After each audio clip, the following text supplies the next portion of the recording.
Welcome to Ashfutoon Land. एक दफा का जिक्र है। एक छोटी सी गिल्ली में मेनू नाम की एक बली रहती थी।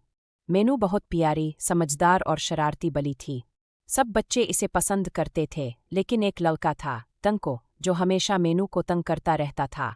कभी इसकी दम खींच लेता, कभी इसे डरा देता। मेनू चुपचाप सब बर्दाश्त करती रही। एक दिन टंको ने मेनू का दूध का प्याला गिराकर इसे भूखा छोड़ दिया।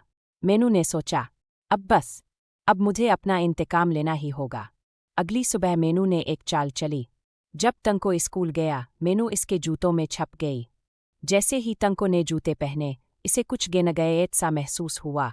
मेनू ने इसके मोजे छुपा कर ले लिए थे।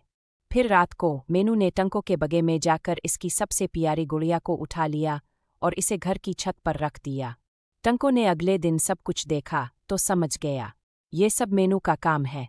इसने मेनू से मुआफ़ी मांगी, इसे नया दूध दिया और प्यार से कहा, मेनू, मुझे मुआफ़ कर दो। अब मैं कभी तुम्हें तंग नहीं करूँगा।